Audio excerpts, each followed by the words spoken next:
बिस्मिल्लाहिर्रहमानिर्रहीम। अस्सलाम वालेकुम स्टूडेंट्स, 9th क्लास की केमिस्ट्री का हम लोग चैप्टर नंबर 5 पढ़ रहे हैं, जिसके 10 लेक्चर्स हो चुके हैं। आज हम लोग अपना 11वां लेक्चर स्टार्ट करेंगे। 11वें लेक्चर के अंदर जो हमारा टॉपिक है वो है सॉलिड्स। इससे पहले हम लोग गैसेस के बारे में और लिक्विड्स के बारे में और उनकी प्रॉपर्टीज़ के बारे में पढ़ चुके हैं। अब हम लोग सॉलिड्स के बारे में पढ़ेंगे और उसकी प्रॉपर्टीज़ के बारे में पढ़ेंगे। पहले लेक्चर के अंदर जैसा कि मैंने आपको बताया था, जो सॉलिड्स होते हैं उनके जो मॉलिक्यूल्स होते हैं वो बहुत ज़्यादा क्लोजली पैक्ड होते हैं, यानी वो एक दूसरे के बिल्कुल करीब होते हैं और उनके दरमियान एम्प्टी स्पेसेस जो हैं वो नहीं होती। और जो सॉलिड्स हैं उनकी एक ख़ास शक्ल होती है और एक ख़ास वॉल्यूम होता है, यानी वो एक ख़ास जगह घेरते हैं और उनकी एक स्पेसिफ़िक शक्ल होती है।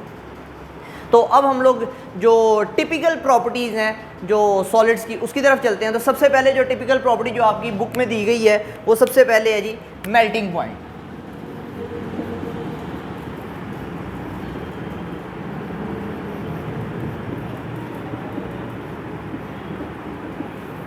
मेल्टिंग पॉइंट यानी कि नुक्ता पिघलाव।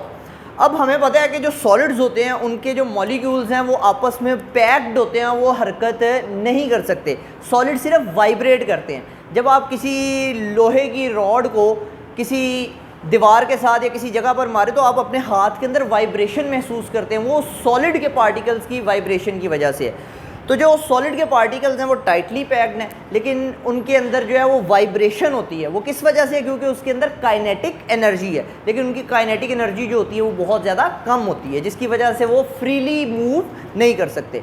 अब जब हम आहिस्ता आहिस्ता सॉलिड को हीटअप करते हैं तो जो पार्टिकल्स हैं वो क्या करना शुरू करते हैं? काइनेटिक एनर्जी गेन करना, हीट गेन करते हैं तो उनकी काइनेटिक एनर्जी जो है वो क्या होना शुरू हो जाती है? बढ़ना शुरू हो जाती है।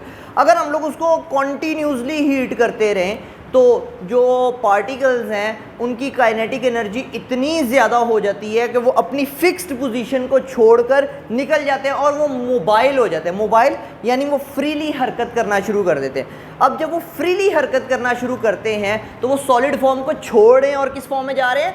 लिक्विड फॉर्म में। तो इस हालत को, उस टेम्परेचर को जिस पर जो सॉलिड के पार्टिकल्स हैं वो फ्रीली मूव करना शुरू कर दें, उस टेम्परेचर को हम लोग उस सॉलिड का क्या कहते हैं?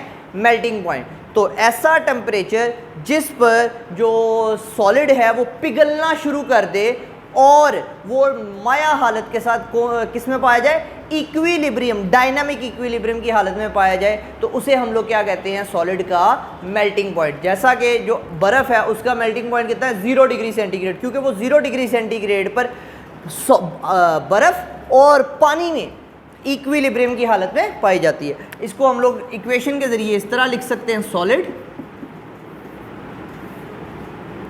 डबल एरो लिक्विड, यानी सॉलिड लिक्विड में कन्वर्ट हो रहा होता है और लिक्विड किस में कन्वर्ट हो रहा होता है? सॉलिड। यानी ये दोनों एक दूसरे के साथ डायनामिक इक्विलिब्रियम की हालत में पाए जाते हैं। इसके बाद दूसरी प्रॉपर्टी जो है वो है रिजिडिटी।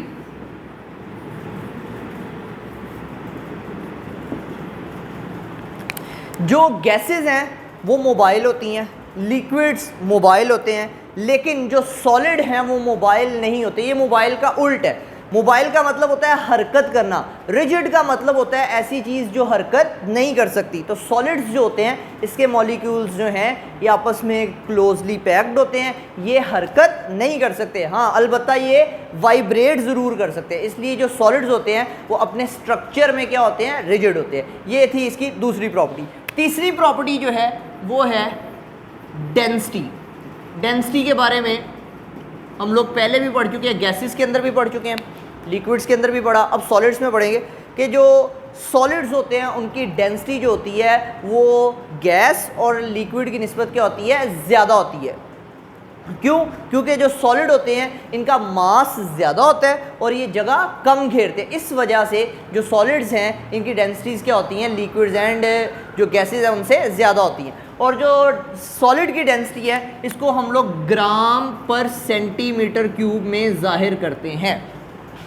अच्छा, अब मैं ग्राम पर सेंटीमीटर क्यूब के ज़रिए आपको एग्जांपल दूंगा। जो हवा है, हवा की जो डेंसिटी है वो है 0.01 ग्राम पर सेंटीमीटर क्यूब। जो पानी है उसकी डेंसिटी है 1 ग्राम पर सेंटीमीटर क्यूब। जबकि जो हमारे पास एल्यूमिनियम है जो कि एक सॉलिड है, इसकी जो डेंसिटी है वो 2.70 ग्राम पर सेंटीमीटर क्यूब है।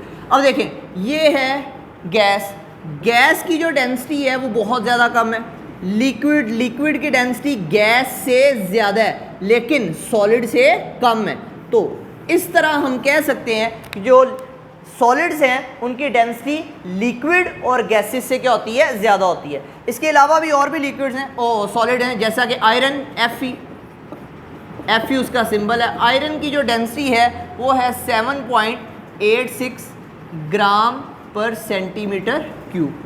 उसके बाद जो आपके पास गोल्ड है, गोल्ड की डेंसिटी है 19.3 ग्राम पर सेंटीमीटर क्यूब। तो ये था डेंसिटी। तो आज जो हम लोगों ने सॉलिड्स की प्रॉपर्टीज़ पढ़ी हैं वो 3 है। सबसे पहले मेल्टिंग पॉइंट, दूसरे नंबर पे रिजिडिटी, तीसरे नंबर पे डेंसिटी। नेक्स्ट लेक्चर के अंदर इंशाल्लाह हम लोग सॉलिड की मज़ीद प्रॉपर्टीज़ को पढ़ेंगे और डिस्कस करेंगे और इसकी टाइप्स को डिस्कस करेंगे इंशाल्लाह। तो आज का हमारा लेक्चर यहाँ पे ख़त्म होता है। अल्लाह हाफ़िज़।